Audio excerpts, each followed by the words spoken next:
क्या तुमने कभी सोचा कि हमारे मार्वल के सुपर हीरोज को किस बात से सबसे ज्यादा डर लगता होगा? तो आप जानते हैं। तो थॉर रैग्नारॉक में जब हेला ने थॉर का हैमर यानी कि म्योनिर को अपने हाथ से तोड़ दिया था, तब थॉर अपने आप को बहुत ज़्यादा कमज़ोर महसूस कर रहा था और उसे डर लग रहा था कि शायद वो बिजली का देवता नहीं रहा या फिर शायद वो कुछ कर ही नहीं सकता।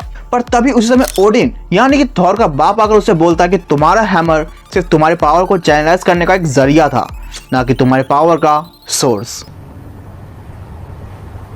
क्या बात कर रहे हैं? इस तरह से डेडपूल, जो कि मार्वल का सबसे ज्यादा कूलेस्ट सुपर हीरो है, हमारे कूलेस्ट सुपर हीरो को भी एक चीज से डर लगता है और वो है काओ। हाँ, यानी कि गाय। न जाने कि वो गाय से बहुत डरता है और ये डर उसका इतना ज्यादा है कि अगर वो गाय को दूर से देख ले तो वो अपना रास्ता बदल लेगा। एंड स्पाइडरमैन, इसका डर हम सभी समझ सकते हैं क्योंकि इसका डर है कि कहीं इसके वजह से उसकी फैमिली एंड फ्रेंड्स को कुछ हो ना जाए। और हमने इसकी कई स्टोरी लाइन्स में देखा भी है कि स्पाइडरमैन की फैमिली पर या उनकी फ्रेंड्स पर कई बार इसकी वजह से खतरा आया ही है। तो क्या होगा अगर हम डेडपूल को बीच में से काट दें? हाँ, मैं जानता हूँ कि मेरी तरह तुम लोगों ने भी यही सोचा होगा कि क्या होगा अगर डेडपूल को वर्टिकली बीच में से काट दे।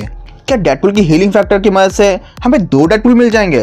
तो जैसा कि तुम सबने देखा ही होगा कि डेडपूल 2 मूवी में जगरनॉट ने डेडपूल को बीच से हॉरिजॉन्टली फाड़ दिया था और इसके बाद डेडपूल के अपर बॉडी पार्ट ने लोअर बॉडी पार्ट को ग्रो कर लिया था। पर क्या लोअर बॉडी पार्ट ने भी कहीं डेडपूल के अपर बॉडी पार्ट को ग्रो कर लिया था? तो उसका जवाब है नहीं, क्योंकि हीलिंग फैक्टर के लिए उसका दिमाग का सही होना जरूरी है। तो वो कैसे ही ग्रो हो पाता? और यही सेम चीज डेडपूल को वर्टिकली काटने पर भी अप्लाई होती है, क्योंकि अगर हम डेडपूल को वर्टिकली काटते हैं तो जिस साइड उसका दिमाग सही तरह से काम कर रहा होगा तो वो उसी साइड से अपने हीलिंग फैक्टर को यूज कर पाएगा और अपनी पूरी बॉडी को दोबारा से जनरेट कर पाएगा। तो क्या तुम्हें पता है कि मार्वल के सुपर हीरोज के पास कुछ ऐसे सुपर पावर्स भी है जो ना भी हो तो कोई फर्क नहीं पड़ता? ये भगवान क्या जुल्म है। जैसे कि कैप्टन अमेरिका के पास एक सुपर पावर है जिसकी वजह से वो कभी भी ड्रंक हो ही नहीं सकता, और ऐसा इसलिए है क्योंकि हमारे कैप्टन का मेटाबॉलिज्म इतना स्ट्रांग है कि वो अल्कोहल जैसी चीज़ों को आसानी से डाइजेस्ट कर लेता है। और इसी तरह से मार्वल कॉमिक्स में भी दिखाया गया कि स्पाइडरमैन के पास भी कुछ ऐसी पावर्स है जिसका वो खास इस्तेमाल कर ही नहीं सकता। ये भगवान क्या जुल्म है। और वो पावर है कि स्पाइडरमैन मकड़ियाँ यानी कि रियल स्पाइडर से बात कर सकता है। पर इस पावर का कोई ज्यादा फायदा है नहीं, क्योंकि स्पाइडरमैन सिर्फ उनसे बात कर सकता है, उन मकड़ियों को कंट्रोल नहीं।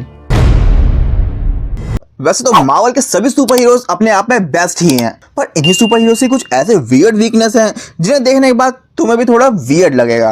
तो तुम सबने डॉक्टर स्ट्रेंज में देखा ही होगा कि अगर उन्हें कोई मैजिक करना होता है तो वो मोस्ट ऑफ द टाइम अपने हाथों का इस्तेमाल करते हैं और वो अपने हाथों की मूवमेंट की मदद से ही मैजिक कर पाता है। बट अगर डॉक्टर स्ट्रेंज के हाथों को कंट्रोल कर लिया जाए तो उसके मोस्ट ऑफ द स्पेल्स काम करना बंद हो जाएंगे, जिसकी वजह से डॉक्टर स्ट्रेंज को हराना बहुत ही आसान हो जाएगा। आयरन मैन, तो अपने हीरो आयरन मैन की स्ट्रेंथ और वीकनेस एक ही चीज पर डिपेंड करती है और वो है उसके सूट का आर्क रिएक्टर।